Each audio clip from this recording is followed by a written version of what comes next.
Assalamu alaikum wa rahmatullahi wa barakatuh. Our honorable speaker today is Qari Sohel bin Yusuf Mangera. Qari Sohel Mangera was born and grew up in the United Kingdom. He completed the memorization of entire Quran at Darul Uloom Al-Arabiya Al-Islamiyya in Bury, England. After completing his secondary education, he then traveled to Gujarat, India, where he enrolled in the famed Islamic Learning Institute, Darul Uloom Falah al-Daryan. There he completed a 6 years course in advanced Islamic study of Sahih Sitta in Hadith. Qari Sohel graduated in 2005. He was also granted Ijaza in the 7th recitation of the Quran by the world-renowned Qari Siddiq. May Allah preserve him. The Sheikh currently resides in West Bloomfield with his family. He is the founder, Imam, and director of Al-Falah Institute in Farmington Hills, Michigan. Assalamu alaikum. Jazakumullah.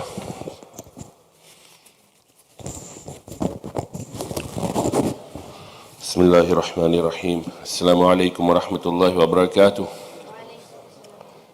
إن الحمد لله نحمده ونستعينه ونستغفره ونؤمن به ونتوكل عليه ونعوذ بالله من شرور أنفسنا ومن سيئات أعمالنا من يهده الله فلا مضل له ومن يضلل فلا هادي له ونشهد أن لا إله إلا الله وحده لا شريك له ونشهد أن سيدنا ونبينا ومولانا محمدا عبده ورسوله صلى الله عليه وعلى آله وأصحابه وبارك وسلم تسليما كثيرا أما بعد فأعوذ بالله من الشيطان الرجيم بسم الله الرحمن الرحيم ولا تهنوا ولا تحزنوا وأنتم الأعلون إن كنتم مؤمنين وقال تعالى المال والبنون زينة الحياة الدنيا والباقيات الصالحات خير عند ربك ثوابا وخير أملا وقال رسول الله صلى الله عليه وسلم ألا كلكم راع وكلكم مسؤول عن رعيته أو كما قال صلى الله عليه وسلم صدق الله العظيم. My dear honorable elders, youngsters and sisters, Assalamu alaikum wa rahmatullahi wa barakatuh.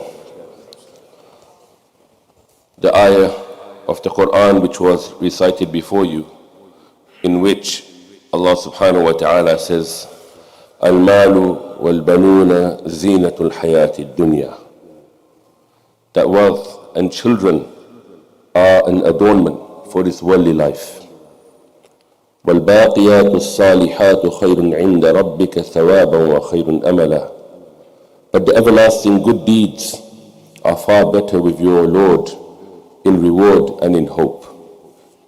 Allah subhanahu wa ta'ala mentions these verses in Surah Al-Kahf. And then Rasulullah sallallahu alayhi wa sallam, he says in a hadith, أَلَا كُلُّكُمْ رَاعٍ وَكُلُّكُمْ مَسْئُولٌ عَنْ رَعِيَّتِهِ. That every one of you is a shepherd and is responsible for his flock. What we see from these, the verse of the Quran and the hadith of the Prophet ﷺ, is that as a parent or as parents, we have a responsibility. And that is that we have to be shepherds towards our children. Just like marriage, bringing up children can be very rewarding and very daunting at the same time. It can be a very complicated process for some, and for some people, it just falls into place. There are so many aspects to parenting, because every situation will be unique for each parent, according according to one's environment and according to one's family dynamics. Everyone's family dynamics will differ in one way or another. Some things which may be found in certain families, their home environment, their relatives, the school that they go to, the society that they live in, the TV and online media consumption that they have, will all have an effect on the upbringing of that child and the environment for that family. Today, the topic that I've been given is social media and parenting. Alhamdulillah, I was honored to go for Hajj, and if you find me to be somewhat jet-lagged, please forgive me. I just flew in today, just at Jummah time. So I'm just trying to catch up. So if I do say something wrong, please forgive me. Before, when we look at the way that a child was raised, it used to be three different things, and this was the case for many hundreds of years. What was it? The home, the environment at home. The second was the school that they went to. And number three was everything else outside, which means the neighborhood that they lived in, the shops that they went to, people who they met in the park, the advertisements that they saw around them, and so on. The way that the people spoke around them, the type of language that they used. This all had an effect on the way that these children were raised, up to the gestures that people would use. So if you go to a certain place, you would hear them saying certain words that everybody uses, or certain actions that they do, right? That's because of the environment that they live in and the way that they've been taught, whether they recognize that or not. It's automatically inbred within their system. So these were the three primary ways of learning for children and for everyone. Now, in the last 15 to 20 years, we see something new. And that was the advent of internet and social media. Many of us, I see many of us are older, mashallah, that we would understand what it was like without social media, what life was like without social media. But many of the newer generation, for them, they will have no idea what life was like without social media. For them, it would be something completely, meaning that for many of the adults, social media has become something which we cannot live without now. Right? You'll see yourself taking your phone out of your pockets. You just heard a ping there. Someone would have the urge to pull out their phone. That's why if everybody can turn their phones off right now, that would be, inshallah, help us to concentrate, inshallah. But the moment there's a ping, we feel an urge. Even if there's no ping, just some vibration in our body, we feel there's a need to take out our phone to check. And they say how many hundreds of times a day a person, or is it thousands, I don't know, how many times a day that we'll take out our phone just to see what is going on. So when we add up the time that we actually spend without even realizing on our phones, right? If we put a camera on ourselves and we actually saw how much time we have become used to spending on our phones, it would be probably hours and hours, and we would not even know it. It's just become one of those things which have become part of our life. So if that's happened to us as adults, you can imagine what it would do to a child. Imagine that we would never let a stranger in our home and let them be alone with our children in their room. But no sane parent would do that. Now, if you think about it, if we've given a child a device, and sometimes we see young children, if you go to the supermarket and the parent, to keep the child quiet, give them a phone, a 2-year-old, attached to the phone the whole time. You see in the car, the screens on the back of the seat, right? You ask the parent, why do you need that? Oh, it's just something that they can have.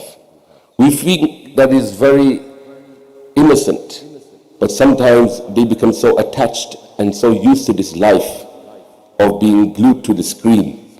And sometimes we as parents have enabled it. but we don't realize what it is actually doing to them and what we're setting them up for. If it is difficult to control strangers, right, then how much more difficult will it be if we gave them a device by themselves in their room?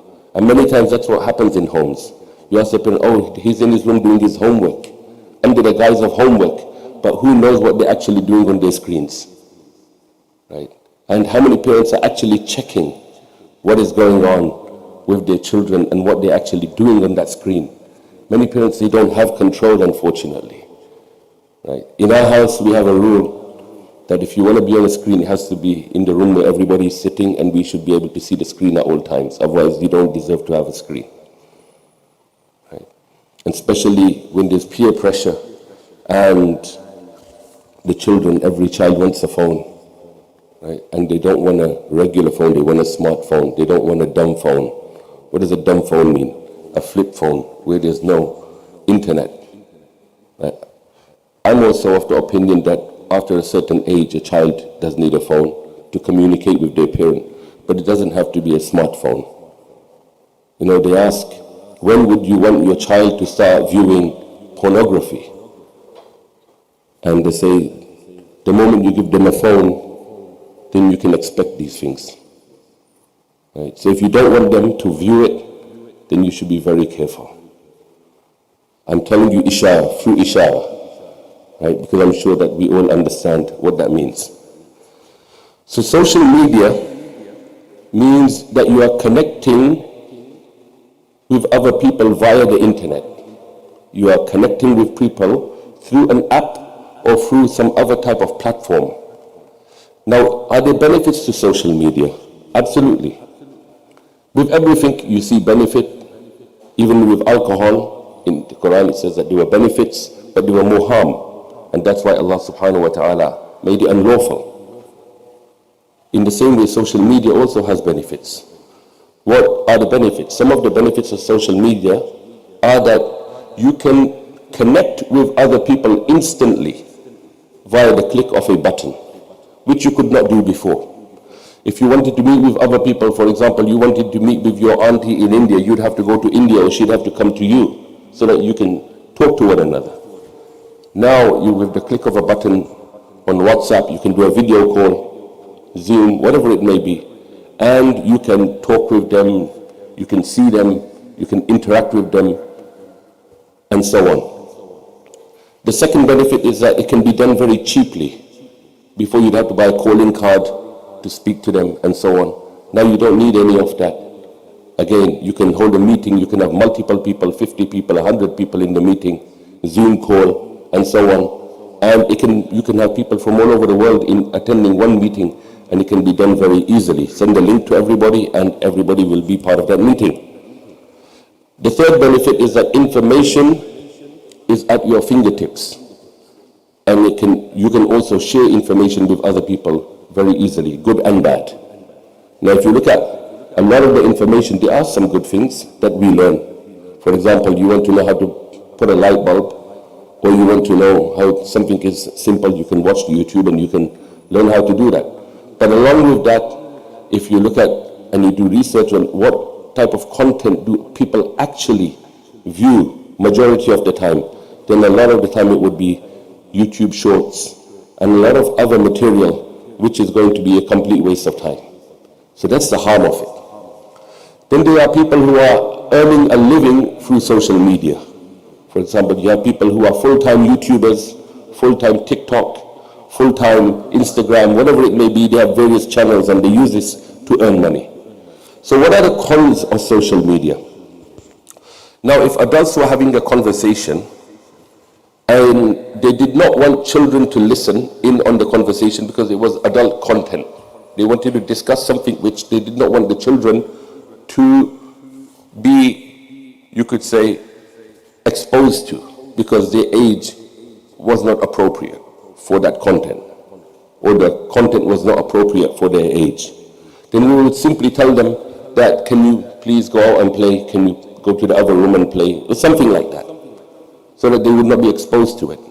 But unfortunately now, with this social media and internet, we have lost control over what is shared with them and what they have access to. They have access to content which could prove very detrimental to their moral, to their social, to their religious and spiritual well-being. Just because we don't pay for the apps or many of the apps and social media that we use, we shouldn't assume that it is free and there isn't a price that we are paying. What we have to understand is that the information that they feed you is becoming part of you. And a lot of the media that we consume is directed at us with a certain intention. It is not by mistake. So for example, when you have a Facebook reel, it is not by mistake. You know, the never-ending Facebook reel which you can watch for hours and days and it will never end and it will just keep going. This is done via algorithm. They have programmed it in such a way, and then they can change that according to what they want. So you will continue to watch, and based on your viewing history, you will, and based on certain demographics, it will continue to bombard you with certain type of information, and that would have an effect on your psyche and your way of thinking and your outlook on life, and you would not even know it. So that is very important that we understand that. Many times when we use social media, what we have to understand is that we are trading our information with them for free. We're giving away a lot of our information, what we like to watch, what our name may be, what our age is, what our location is. The images that you share on social media become their property. It is not your property anymore. When you put it on there, they can use it. And you sign, and the terms and conditions, if we took the time to read them, you would understand that it becomes their property. The same with email. When you use email, you lose the right to your privacy. Google can check all, even if your phone is not being used, Google is tracking you whether you recognize it or not. Even if you're not using Google Maps, Google still know your location, and they have control over that. So, many times what we see on social media is that the conversations that are taking place, for example, on YouTube or on Facebook or whatever people use to view this type of content, can be very imbalanced. It is not a balance. Like for example, if you're talking, you'll try to balance out the conversation, so you give them a balanced view of what you're trying to explain to them. But on social media, many times, because of the people that are behind it, it could be just the members of the public. It could be very imbalanced, and your idea on that particular topic will become very skewed because of the imbalance that because of the imbalance of the content that you are receiving. So for example, if somebody is looking at atheism, then that type of information will keep coming over and over to you. And many times within that, other type of inappropriate content will also present itself to you.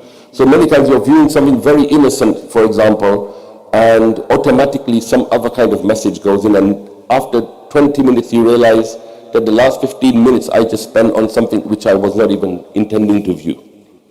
So it has diverted your attention to something completely different. Now imagine if an adult that we get caught up in this situation, imagine what would happen to a young, impressionable young person, right, that's trying to find out about life. Then this is the type of content that they will be consuming for hours and hours, and this will be a distraction to them. And then you say there's a change in their behavior, or you notice something different in their way that they are talking. This is due to the content that they are receiving. And sometimes we don't understand what is going on because we think that what they are doing is very innocent. So we have to be extremely careful. The other con of social media is that lots and lots of time is wasted. Like I said, if you were to look at your phone will probably even tell you how much time you spent viewing. Right? That this is how many hours you viewed screen time last week, and this week you exceeded that by 2 hours.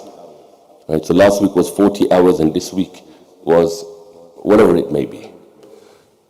There's people I know who they say, we watch YouTube until we fall asleep. Right?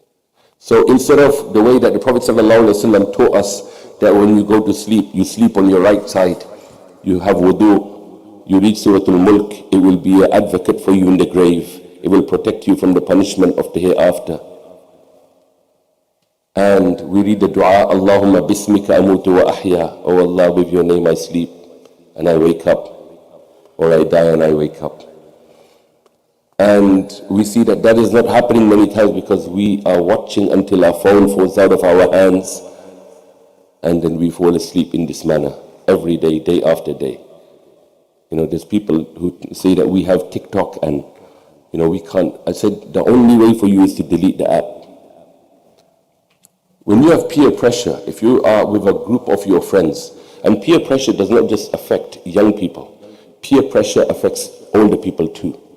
So do this, do this. You know it's wrong, but because the pressure is so high, with your friends telling you and everyone giving you the same message, do it, daring you, whatever it may be, you will eventually give in. So the best thing for you to do in that situation is to remove yourself from that situation. Walk away. In the same way, when you find yourself addicted to any type of app, the only way for you at that point is to delete it. You have to find the courage at some point to delete it and move on from it. And try to find some alternative which would replace it. Don't leave that void. Find something to replace it. For example, you say, okay, today from now every day, I'm going to try to use that half an hour to read half a juz. Or I'm going to use that half an hour to read a book on the Sahaba. Or I'm going to use that half an hour to do exercise. You have to replace it with something else. Otherwise, the most convenient thing for you to do is just take out your phone and start viewing social media. It's just so easy. You find yourself, you have a few minutes, you pull it out and you start viewing social media.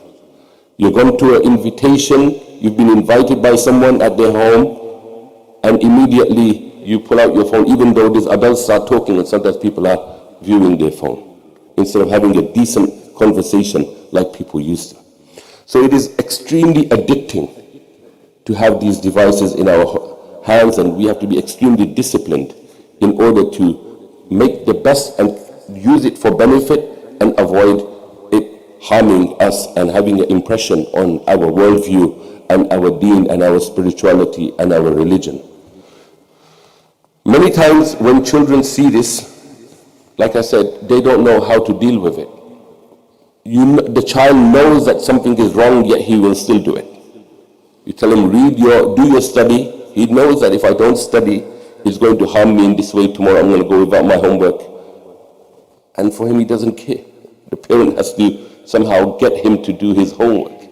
So imagine if he has that much difficulty with that, how much more difficulty will they have with social media?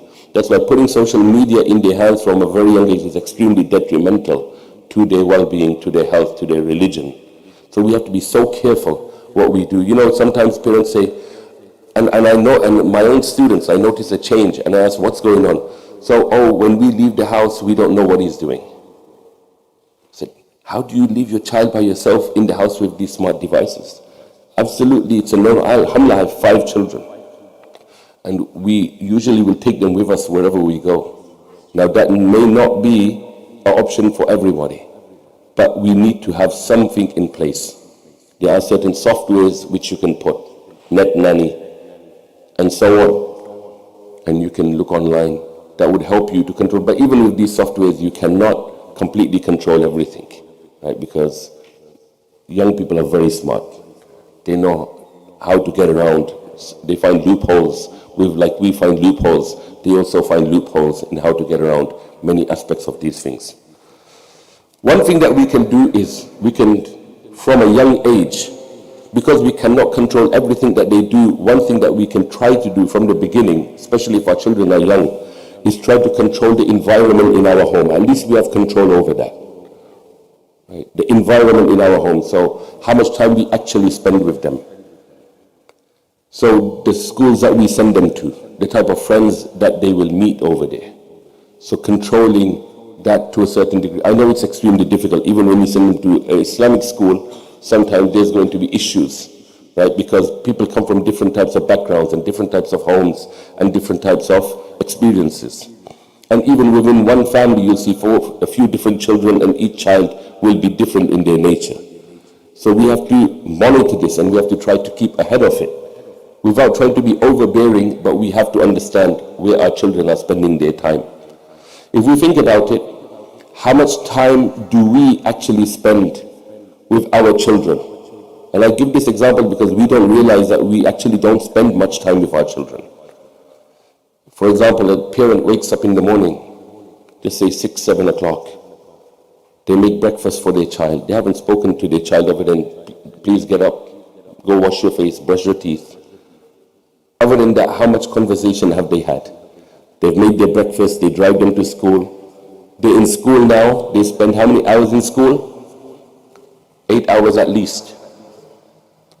Then they come home, or they go to some other extracurricular activity, after school care, whatever it may be. Now they've come home, they say, we're doing our homework. So if they're doing their homework, or they're on social media, we don't know, right? Sometimes to put one picture on Instagram, it takes so many pictures. Because everybody on Instagram wants to present themselves in the best possible scenario. So when other people watch it, they think, wow, what a good life that person is having. But they don't realize that that person took 1 hour and 100 photos just to put that one good picture up. So everybody's always playing this act or trying to present themselves in the best way possible when that's not the reality. They're putting on a show. And how long can the show go on for? Right? Eventually people will be burned out. And when other people are watching it, they're thinking, wow, what a nice life he has or she has. Look at the things that she gets to use. Look at the kind of good things that she gets to enjoy. Look how nice she looks. And other people feel deficient. Right? So it brings a certain depression. And it brings a certain sadness to one's life because you feel like you're missing out on something that other people have. So that's why consuming this content for them can lead to depression. And we're seeing today that depression is on the high. We have mental health issues within our own communities, but we don't speak about it. We have suicide and we have so many other things, and sometimes we don't realize because of the content that people are viewing and how much time they actually spend. So now we eat in the evening with our children, and then it's time for bed. So how much time have you actually spoken and conversed with your children in a day? You can't go, taking them to school is not conversing. Being in school, they're learning things that may be contrary to our deen. We could be putting them in fire because of the kind of things that people are teaching today. So the schools are not always teaching them how to think, they're teaching them what to think. Okay? If you see what's going on, especially with the LGBTQ community and transgender and all of these things that are being pushed onto our children today, right? It is being causing detrimental harm to them. And sometimes we as parents, we don't know because we're at home, we're thinking they're educating them. They were supposed to be educating them, but sometimes they're giving them the messages that are contrary to our deen and taking them away from our deen. Now imagine if they grow up in that environment, that is what they are going to be. That is going to be their thinking. Their whole programming has been like that. So we as parents, if we haven't spent time with them, what programming have we given them? And then at a certain age we feel, what happened to my child? What happened to our child is that we put them in the wrong hands. And we did not do anything to mitigate the evil effects of what they were seeing, what they were looking at, and things that they were taking in, and we didn't realize it. So we have to find some way of balancing that. And that is by putting more time with them. Right? So they say spend half the money and double the time with your children. Don't think you can always just buy them things and make them happy. Because when they get to a certain age and they earned maybe more money than you made, they will not need you anymore. Right? That's why it is so important that you spend more time with them. That when they get to a certain point in their life, they will also value that. And they'll say, my parents spent that much time with us when we were young, and they will also, inshallah, reciprocate in the same manner. If we just spend money and less time, they'll say, I can pay my way out, and I don't need to invest the same amount of time. Right? When we get older, we need the time of our children. We don't need their money. Right? So it's very important that we look at that point. If we call this country our country, and it doesn't matter this country, I just came from Saudi Arabia, and I look over there as well. Now, alhamdulillah, one thing that made me happy is, everybody is dressed appropriately, especially when you're in the haram.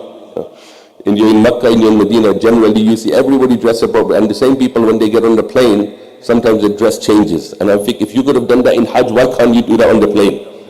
Why is it that the moment you get on the plane, you have to change immediately? What is that?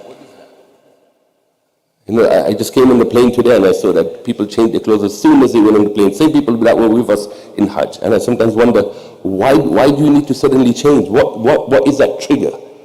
And if that happens to adults, imagine what happens to children who are more impressionable than we are. Okay? So, if we call this our country, and we have made it our home, then we are going to have to pave the way. We are going to have to find a solution. And we are going to have to find a way of how to protect our children. Because I remember talking to a great mufti of England, and he said that people will rather give up their deen than go back to any other country. And this is the truth. And this is why we have to be so careful. So I sometimes, and I'm not trying to bring the mood down, all I'm trying to do is bring reality. Sometimes we see that somebody has found someone they want to marry. Maybe it's a Muslim girl and she wants to marry a non-Muslim boy, and sometimes you try to explain to them, and they would rather give up and leave their religion than give up that person. At that point, what can you do? Right? And many times this happens on social media. They've met with people, and parents, they don't know who their children are meeting with. They think they're doing the homework. They think that they're very innocent, and they're not realizing what their children are up to. Right? If they're viewing certain type of images, certain type of videos, that's going to create a fantasy and a skewed image and a skewed understanding of life. And they will never be able to live a regular life, because they have this other life in their mind, that this is what it should be about. So normalcy will be taken away from them. For them to be normal will be something that they're missing out on life. So we have to be so careful of what they are viewing and what they are seeing. And like I said, I'm not trying to create despair. What I'm trying to do is create awareness and consciousness. Our children will see the principles that we teach them in our homes attacked during the course of their life. So it cannot be taken for granted. Many more changes are going to come. If we think that this is bad, imagine in the last 10 years, there's been more change than in the last 100 years. There's been more change in the last 10 years than in the last 100 years. So we cannot just hope that it's not going to happen. We have to expect that there's going to be changes. And we need to work harder in trying to overcome those changes and trying to balance those changes. So we need to work harder in trying to bring those kind of programs, schools, whatever we need to do in order to try to mitigate that. Otherwise, we will be facing a losing battle. Technology is not going to stop progressing. Now they're talking about AI, artificial intelligence, extremely, and they're saying it will overtake, we're getting to a very dangerous level. The people who created it, they're saying we're getting to a very dangerous level. It is getting out of hand. You can just imagine what's going to happen at that time. And then we also know from what the Prophet ﷺ said about as Qiyamah comes closer, Dajjal and Dajjal's forces are also going to attack our Iman. So we shouldn't think that things are just going to get easier. They will only get more difficult. So we need to become stronger. We need to have the tools, and we need to try to bring the tools. And how do we bring those tools? Is by looking at what the Prophet ﷺ said. And what did the Prophet ﷺ say? Number one, and what did Allah subhanahu wa ta'ala say? Allah mentions the word. Which word does Allah mention again and again in the Quran? Ittaqu, ittaqu, ittaqu. Have taqwa, have taqwa, have taqwa. One is, there's a Muslim, right? Muslimin. Then there is mu'minin. And then there is muttaqeen. These are three different levels. Muslim is someone who says, I submit to Allah and Allah as one, and no God but Allah, and Rasulullah sallallahu alaihi wasallam is the last and final prophet. The Muslimin, that's what that is. The one who obeys, who submits. The mu'minin is the one, he says, Iman has so many branches. When you treat your neighbor in this manner, when you follow this, when you do this, when you do that. And the more that we bring, the more Iman comes into our life. So Iman does not stay constant. Iman goes up and down. And we have to constantly improve our Iman and build on that Iman. And then number three, when our Iman gets to a certain level and we start focusing on Allah, like it says that when you are in Salah, it is as though you are talking to Allah and Allah is talking to you. Right? Then that brings the taqwa and God consciousness. And then you become among the muttaqeen. And Allah wants us to be among the muttaqeen. So when we can bring taqwa into our lives, then how we use our life becomes easier. Meaning how we view social media, how we view all of these things, it will become easier for us to control. I'm not saying there's not going to be any difficulty. The difficulty is going to be there regardless for everybody. But it just becomes a bit easier when you know Allah is watching you and Allah is watching what you are watching. Then it will be more easier for you to stay away. You know you're wasting time and you know that Allah does not want you to waste time. Allah wants you to, our life is very limited. The angel of death is already behind us. Whether we recognize it or not, the angel of death has already been given a time to take our souls. And our time is ticking. So our time is not unlimited, our time is very limited. So we need to use and utilize our time on things which are actually going to benefit us in this world and the hereafter. If we want to leave a legacy means people remember us after we die. People pray for us after we die. You know, I went to Makkah, mashallah, the Prophet sallallahu alaihi wasallam, Abu Bakr Siddiq radiallahu anhu, the Sahaba. We pray for them without them asking us to pray for them. Why? Because they left behind a legacy. They impacted our lives. So if we impact other people's lives, they will also pray. If you, when you go for Hajj or when you make dua, who do you remember? Do you remember the person that met you in the masjid and said, make dua for me? You'll forget them. But the person who had the impact on your life, automatically that person will come in your mind and heart. And you will make dua for that person. Right? So we need to utilize the time that Allah has given us to leave an impact on, first of all, our own selves. And the most important thing is our own families. Because Allah has given us a, Ya ayyuhallazina amanu, qu anfusakum wa ahlikum nara. Oh, you believe, save yourselves and your family members from the fire of hell. That is your responsibility. You know, sometimes what we do is we send our children to maktab. Do you have maktab here? Yes. How many students do we have? More than 200. See, now look how proudly he says that, mashallah. Do you understand? It is amazing, mashallah. Just to mention, alhamdulillah, we started the maktab in Farmington Hills, Michigan over 16, 17 years ago. Because when I grew up in England, at the age of 5, my uncle was a mufti. He passed away, may Allah forgive him and elevate him in status. But my parents and our parents, they came from Gujarat in India. And they were not all professionals, they were not doctors and engineers. But one thing that they did care about was their children's education in terms of deen. So what they did is they took ulama with them, or they invited ulama. And because of that, they immediately started the maktab. They bought a place for the masjid before they bought their own houses. Because their fikr, the concern was different.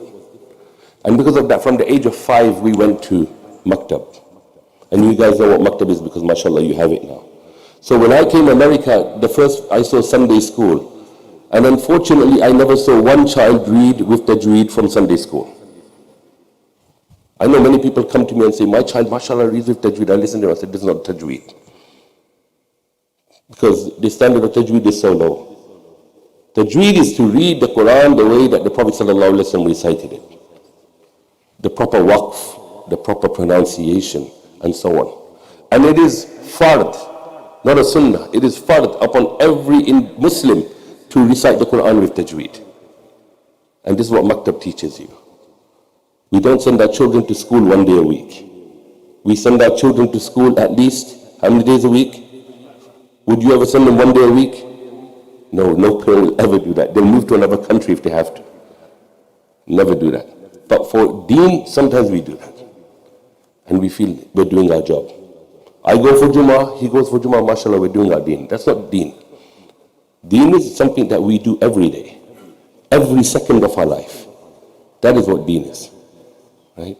So, having this maktab, mashallah, me and Mufti Ubaidullah, we went to Sri Lanka together, we went to South Africa together, and we're also trying to work on the same project and start maktab all over America, inshallah, because we realize that if we don't have maktab, how is a child going to know how to perform salah?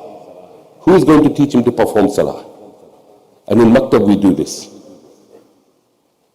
Many youth, 15, 16, 17, ask them and we watch them make wudu, and they are making their wudu incomplete because they're not doing their wudu properly.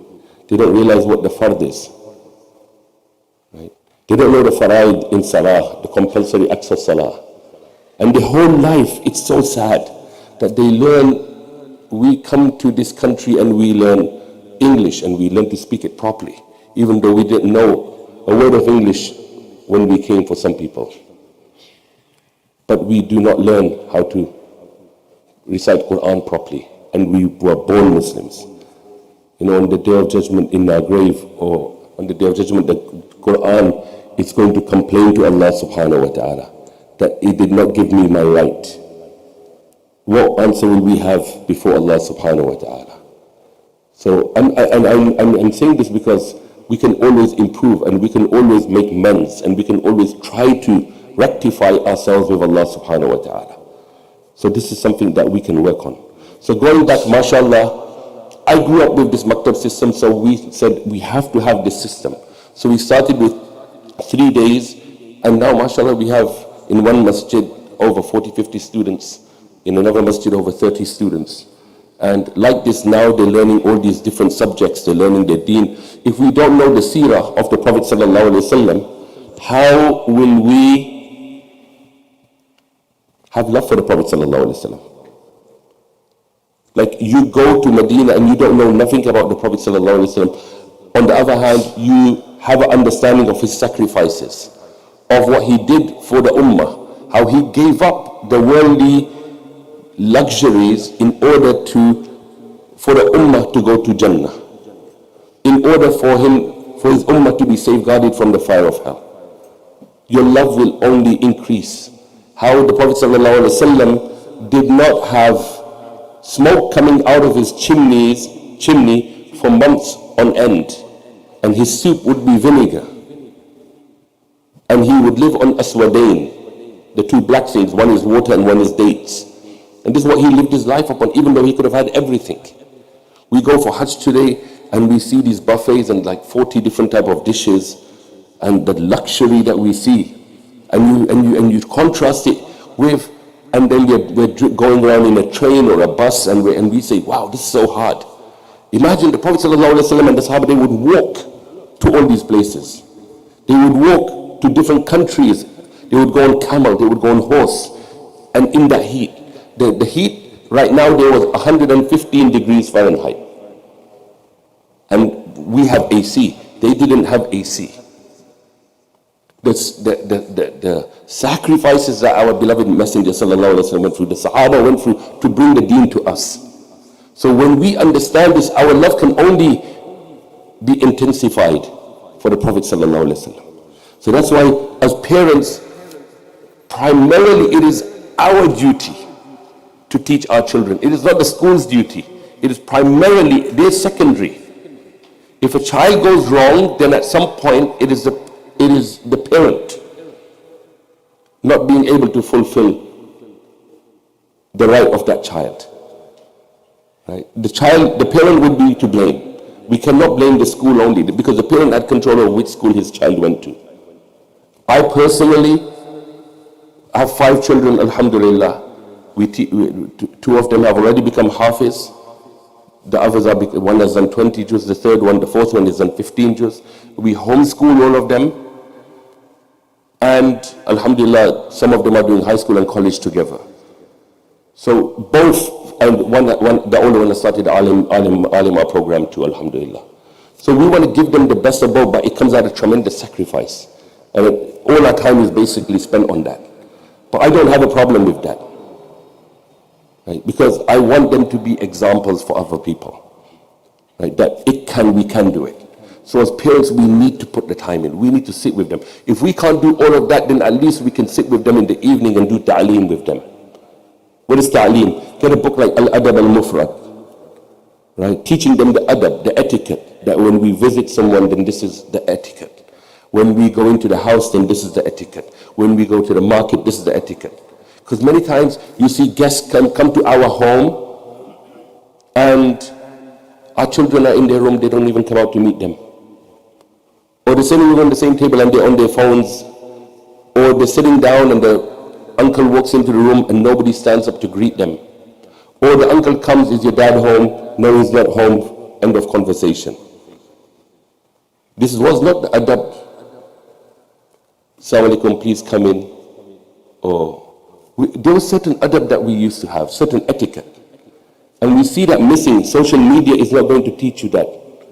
You know, sometimes we have these young girls, they're teaching how to wear hijab. And then not only do they teach them how to wear hijab, they tell them about so many other Islamic things, but they're not following Islamic principles themselves. So the information that we're gaining is from people who don't know their own deen properly. Right? Not from the correct sources. We have to be careful where we're gaining our deen from. So if we don't give them a proper source, they will find these kind of sources and they will have a skewed understanding of what the deen should be. So imagine a teacher is teaching their children or teaching the children in maktab that Allah is all seeing, Allah is all powerful, Allah is almighty. And then suddenly a child shouts out, Power Rangers. Why does it shout out Power Rangers? Because in his mind, Power Rangers have all of these qualities. So you see how their idea of Allah is something different. So we as parents from a young age have to teach our children who Allah is. When we eat, beta, where did the food come from? Beta, who made this possible for us to do today? Right? Keep reminding them about Allah. Because if we don't remind, it says, in a person's heart, it's like a vessel. If Allah is not in that heart, then shaitan will make his way into that heart. So if we don't remember Allah, shaitan will be taking over our hearts. So when we constantly remind our children about thinking of Allah, then when they get older and they find themselves in difficulty, automatically Allah will come in their heart because it has become part of their life. Many times you see children, they're not even children anymore, they're teenagers. And they're going through some difficulty in their life, but they're not thinking about Allah. They're thinking logically that how do I get myself out of this situation? Allah is not even part of the equation. For Sahaba, the first thing in the equation was Allah. When they had an issue, what was the first thing that they did? They would remember Allah subhanahu wa ta'ala. They would make dua to Allah subhanahu wa ta'ala, and then they would look for the solution to their problem. They would go to the masjid. So I'm going to, inshallah, end with this and then we can take a few questions. What time is Salatul Isha? 10:20? 10:10. Okay, the time changed. Does it change on Fridays? It seems like it, that's why. That the children have the father, or the children have 3 rights over their father. Meaning that the father has to give their children 3 rights. Number 1, first that they are given good names. And what are the names that we give our children? Every the new names, we're always pushing the envelope, right? Trying to find some unique name that nobody's ever given. Right? Whether it has a good meaning or not, it doesn't matter. We just want it to sound cool. Right? Like as if it's like, this was my achievement that I gave him that name. It is not an achievement. You're supposed to give a good meaning. What's the problem with names like Abu Bakr? What's the problem with names like Abdullah? You know, we say, oh, people are not going to be able to pronounce it. Well, we have to pronounce names like Arnold Schwarzenegger, and we have to learn how to pronounce them. You know, I met a guy on the plane on Saudi Airlines when I was going for Hajj, and I said, what's your name? And he said, my name is, it wasn't Mo, it was some other name. But he had shortened it to make it sound English. He goes, oh, to make it easy for people. I said, you should not make it easy for people. Make them learn your name. If you always dilute your deen to make it appealing to other people, you will have nothing left. What does it say? وَلَن تَرْضَى عَنْكَ الْيَهُودُ وَلَن نَصَارَى حَتَّى تَتَّبِعَ مِلَّتَهُم. That they will be never happy with you until you take their deen. You give up your deen and you take their deen. You know, somebody was saying, Kamala Harris, our VP. And they said, corrected that person immediately. It's not Kamala, it's Kamala. Do you remember that? Maybe some of you remember that. They corrected immediately that this is not the way you pronounce it, and they were offended.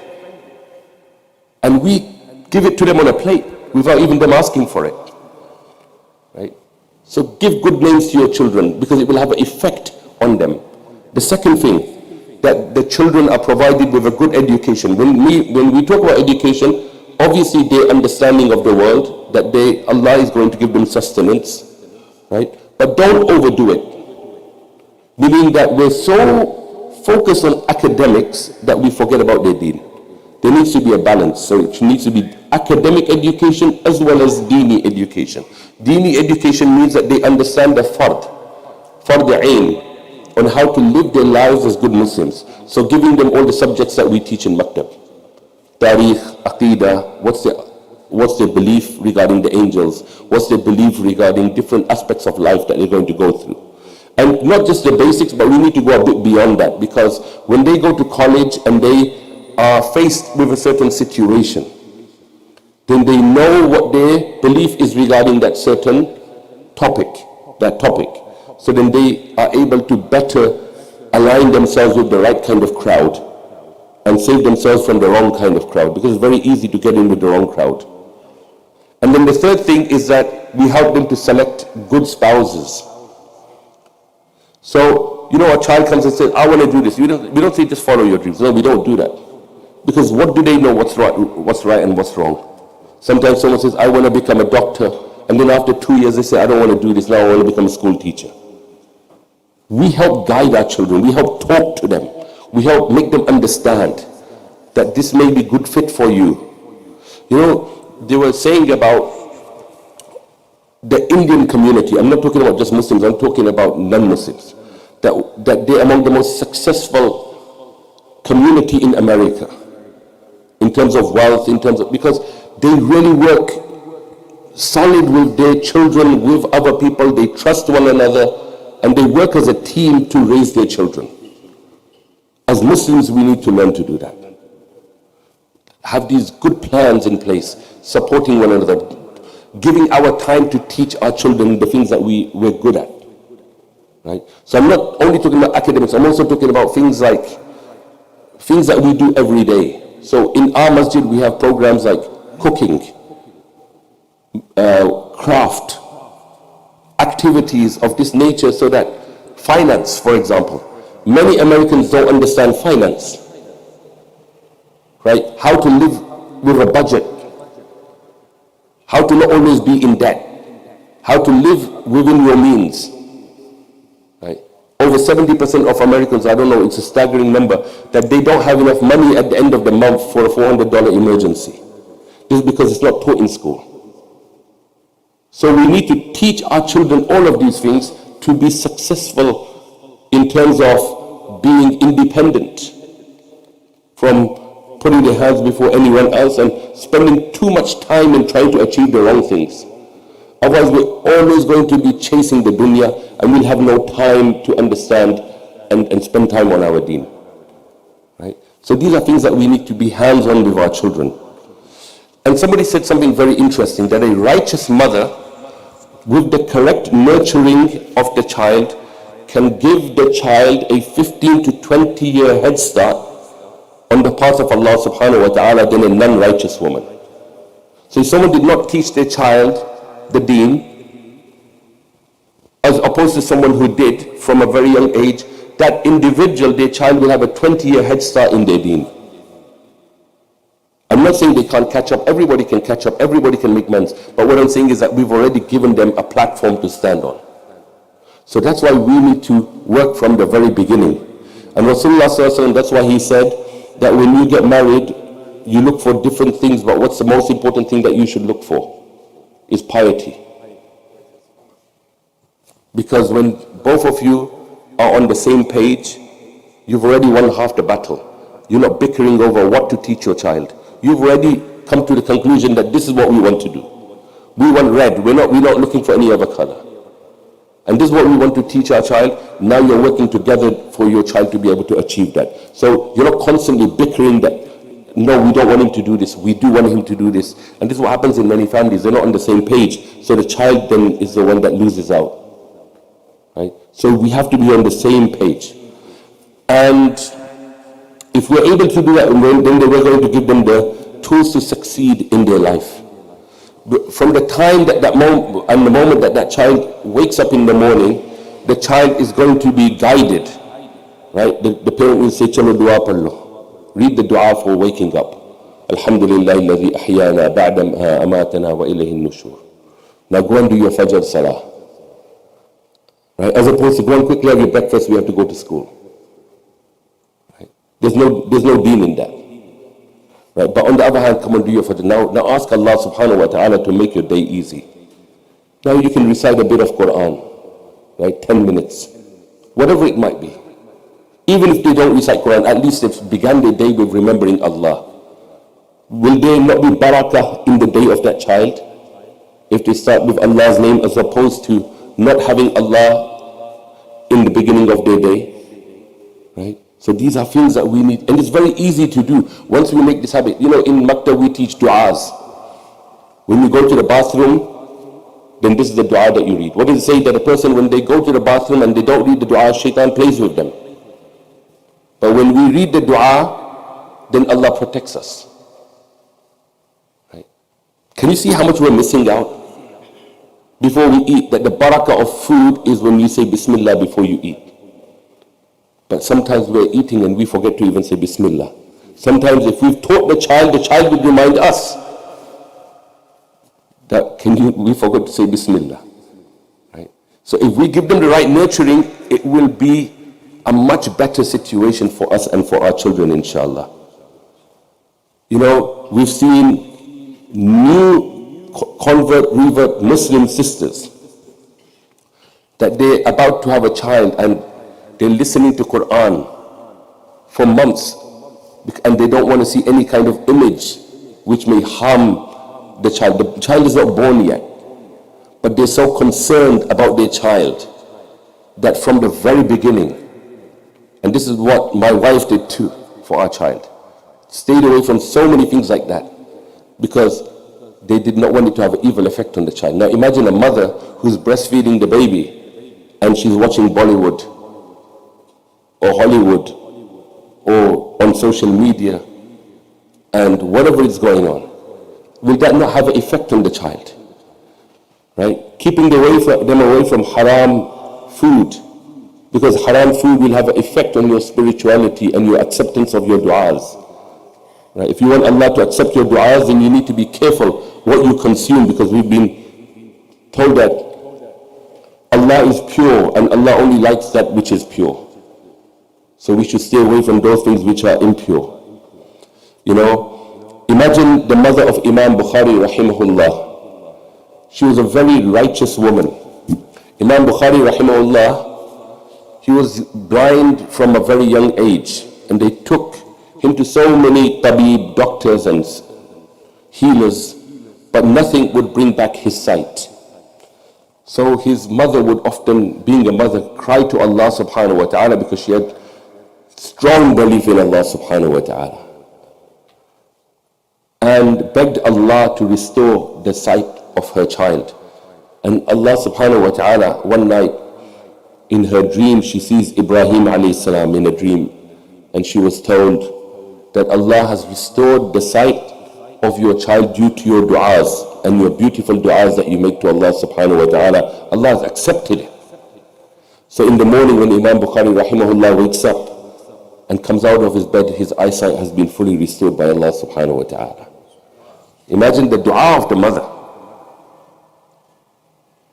We have dua is the weapon of a believer, and we have put this weapon on the side and we go barehanded. Right? Bring dua back into your lives, my brothers. After every salah, make dua. When you're traveling, make dua. At every moment that you get, remember Allah and ask Him, because you never know when that moment is that Allah is going to accept your dua. If your dua is accepted, because like I said, you cannot just keep your children away from social media. You have to try. Use the tools that you have, but at the same time you need to make dua and bring taqwa into their lives. Because if they have that, then automatically they will do the right thing, inshallah. So mothers have a very special status in Islam. So we need to improve the environment of our home. And that is by constantly remembering Allah, being reminded of Allah. Now I understand different homes are going to be different. We need to use wisdom and do it in a nice way, not in a forceful way, not in a harsh way. Because you don't want to draw people away from the deen. You want to bring them towards the deen. You know, the Sahabi, he asked the Prophet ﷺ that who is the most worthy of my respect? And what did the Prophet ﷺ said? He said your mother. Then he asked again, he said your mother. Then he asked again, he said your mother. And the fourth time he said your father. So my sisters, if you're listening, then we have a very special role to play. Right? And we've been given a very special status. That's why it says that Jannah lies beneath the feet of your mother. Right? So we need to go back to dua. And we as parents, the children, they are learning from us. They learn from both of us. You know, when they get married, they don't go to any special school to learn marriage lessons. And we see in the youth of, in the children in America, it's still different to the children of England. There's certain things that they've come to accept because of the way that they've been raised. And you will find a difference between them and the children that were raised in England. Or even that's changing now. Right? It's all becoming universal, no matter where it's in the world. Right? Due to feminism, modernism, and all these other ideas that are creeping into our lives. So we're seeing certain basic things that a man would do, it's changing now. Right? Due to these different ideas that our children are being indoctrinated with. So children learn from both parents, and both parents have an absolute duty to be good role models for their children.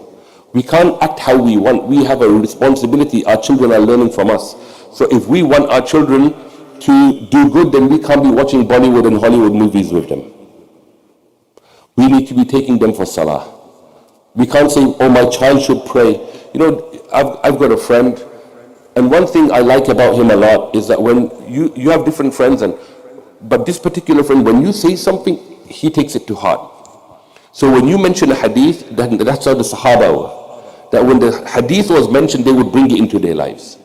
Many times when we mention these kind of things, what we see happening is that you listen to it and you forget it. Right? So his Quran teacher that would come to his home, she said, do you pray? And he says, no, I don't pray, because they're truthful. She says, why don't you pray? He goes, because my dad doesn't pray. You know, the dad never prayed in front of him, or never made the effort to teach his child how to pray. And the dad was listening, and he was so shocked by this, and he felt, you know, I've made a big mistake. So since then, mashallah, he started coming to the masjid, he started bringing his children to the masjid. Now his son's nearly become a doctor. And mashallah, you know, on the deen, mashallah, feeding people in the masjid. Otherwise, what we're going to see is our youth they've become successful, they've become great doctors, great engineers, but that's not going to have a tag of Islam on that. They're not going to be supporting the masjid. They'll be using their money for other things to enjoy their life, right? Because the priorities are different. So we need to train them as parents by doing it the way that we want them to live their life. We can't just expect I'm going to live life one way and I'm going to want them to live it, and then, I want them to live the perfect way.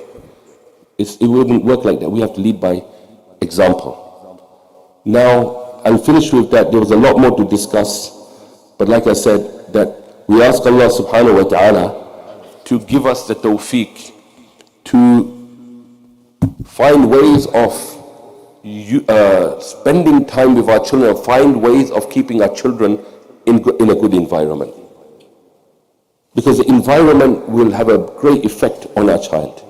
In the hadith it mentions that if you go to a blacksmith, even if a coal, the flame does not go up and burn your clothes, a spark, when you leave you will be smelling of smoke, just because you were in that environment.